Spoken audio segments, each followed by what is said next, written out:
ஆசிரியர் பெருமக்களுக்கும் மாணவ மாணவிகளுக்கும் பெற்றோர்களுக்கும் மருத்துவரான நண்பா நண்பி அவர்களுக்கும் அன்பார்ந்த மதிய வணக்கம். நான் என்ன சொல்ல வரேன்னா, இந்த மோட்டிவேஷன்லாம் நீங்கள் வேணாம், மோட்டிவேஷன்லாம் படாதீங்க அப்படின்னு சொல்ல வரேன். ஏன் அப்படின்னா, மோட்டிவேஷன்ன்றது ஒரு ஸ்பார்க் மாதிரி இல்லையா? ஒரு மணி நேரமோ இல்லை ஒரு நாளோ இல்லை 2 நாளோ தான் இருக்கும். ஆனால் டிசிப்ளின்ன்றது பார்த்தீங்க அப்படின்னா உன் கூடவே வரும். படிக்க இன்ட்ரெஸ்ட் இருக்கோ இல்லையோ, நான் 6 மணிக்கு உட்காந்துருவேன், 6 மணிக்கு உட்காந்து படிப்பேன், மறுபடியும் 8 மணிக்கு தான் எழுவேன். இது டிசிப்ளின். இதை கற்றுக்கிட்ட அப்படின்னா ஒரு கண்டினியூஸாக படிக்கலாம் இல்லையா? மோட்டிவேஷன் படாத இது ஒன்று சொல்ல வந்தேன். அப்புறம் என்னென்னா, ரிப்பீட்டர் இருப்ப ரீரிப்பீட்டர் இருப்ப இவங்களுக்கெல்லாம் நான் என்ன சொல்லணும் அப்படின்னா, உங்கள் ஊரில் சொல்லுவாங்க, தம்பி தலையெழுத்தில் வந்து நீ டாக்டர்னு இருந்திருந்தா இன்னும் நீ டாக்டர் ஆகிருப்ப, நீ இன்னும் டாக்டர் ஆகலை, நீட் படிக்காத, வேறு எதுக்காவது போ அப்படின்னு சொல்லுவாங்க. என்னையும் அப்படி தான் சொன்னாங்க. வள்ளுவரே சொல்கிறாரு என்ன அப்படின்னா, விதியை யாராலும் வெல்ல முடியாது, உன் தலையில் என்ன எழுதியிருக்கோ அதுதான் அப்படின்னு சொல்ல வர்றாரு.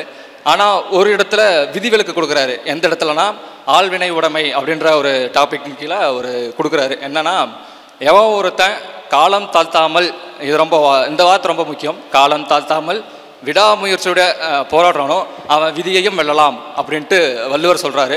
இது ரொம்ப முக்கியம். அதுக்கப்புறம் ஒரு லைட்டாக நண்பா நண்பிகளுக்கு ஒரு குட்டி ஸ்டோரி சொல்லலாம் அப்படின்ட்டு. இந்த நீட் பேஸ் பண்ணி தான் ஒரு 2 ட்ரெயின் எடுத்துக்கோ. ஒரு ட்ரெயினோட பேர் வந்து ஏ, இன்னொரு ட்ரெயினோட பேர் வந்து பி. இந்த 2 ட்ரெயினோட குறிக்கோள் என்ன அப்படின்னா, சென்னைக்கு போகணும் அப்படின்ட்டு. ட்ரெயின் ஏ வந்து பார்த்தீங்க அப்படின்னா 80 கிலோமீட்டர் ஸ்பீட்லேயும், ட்ரெயின் பி பார்த்தீங்கன்னா 40 கிலோமீட்டர் ஸ்பீட்லேயும் போகுது. இதில் எந்த ட்ரெயின் ஜெயிச்சிருக்கோம்? ஒரு ட்ரெயின் ஜெயிச்சுட்டா ஒரு கை தூக்குங்க, 2 ட்ரெயின் ஜெயிச்சிச்சு அப்படின்னா 2 கை தூக்குங்க. சீக்கிரம் தூக்குறீங்களா? திற மாதிரி சீக்கிரம். 2 ட்ரெயினும் ஜெயிச்சிருச்சா? கரெக்டா? கரெக்டு. 2 ட்ரெயினும் ஜெயிச்சிருச்சு. ஏன் அப்படின்னா, அதோட குறிக்கோள் வந்து யார் ஃபஸ்ட்டு சென்னைக்கு போகிறா அப்படின்லாம் இல்லை, 2 பேருமே சென்னைக்கு போகிறோமா அப்படின்ற முக்கியம். இது என்ன சொல்ல வரேன் அப்படின்னா, 80 கிலோமீட்டர் ஸ்பீடில் போகுது அப்படின்னா அது சீக்கிரம் போயிடுச்சு, அதுக்கு லேட்டாக போகுது. எப்படி நான் சொல்கிறேன் அப்படின்னா, ரிப்பீட்டர்லாம் இருக்கீங்க இல்லையா? நீ இந்த வருஷம் ஏதோ ஒரு இதனால் சீட்டு விட்டுருப்ப, பாட்டில் மிஸ் பண்ணியிருப்ப, இல்லை உடம்பு சரியில்லாதனால மிஸ் பண்ணியிருப்ப, ஏதாவது ஒரு ரீசனுக்காக மிஸ் பண்ணியிருப்ப. ஆனால் 2025 நீ நிற்ப, கண்டிப்பாக நிற்ப. அதுக்கு உண்டான திறமை உங்கள்கிட்ட இருக்குது. ஏதோ ஒரு காரணத்தால மிஸ் பண்ணியிருப்ப, தைரியமாக படி. அதுக்கப்புறம் என்னோடய அப்பாவுக்கு நான் நன்றி சொல்லணும். என்ன அப்படின்னா, நான் எந்த ஸ்டேஜில் போனாலும் சொல்லுவேன், இன்றைக்கே அப்பா எனக்கு வந்து ட்ரெஸ்ஸு ஒரு 10 செட்டு எடுத்து தந்துடுவார். ஆனால் அவர் இன்னி வரைக்குமே ஒரு 4 சட்டை 4 பேண்ட் தான் வச்சுருக்கிறாரு. அந்த மாதிரி இருக்கிறதுனால தான் நான் வந்து எங்கே நிற்கிறேன் அப்படின்ட்டு ரொம்ப சந்தோஷப்படுறேன். தனக்குன்னு எதுவும் பண்ணாமல் தான் புள்ளா படிக்கட்டும், தான் புள்ளா வளரட்டும் அப்படின்னு நினைக்கிற ஒரு பெரிய ஜீவன் வந்து அப்பா. அதுக்கப்புறம் என் அம்மா ரொம்ப கஷ்டப்பட்டு தான் என்னை இந்த இடத்துக்கு கொண்டு வந்தாங்க.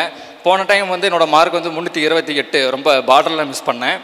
அப்போ வந்து இல்லை, நான் ரிப்பீட் பண்ணல, நான் வேறு எதனா கோர்ஸ் எடுத்துக்கிறேன் அப்படின்னு சொன்னோடனே பல்லாருன்னு கண்ணத்தை மேலேயே ஒன்று வச்சு, தம்பி நீ போய் மறுபடியும் படி, உன்னால் முடியும், நீ டாக்டர் ஆகோடா தம்பி, அடுத்த வருஷம் நீ டாக்டர் ஆகுவேன் அப்படின்னு சொன்னாங்க.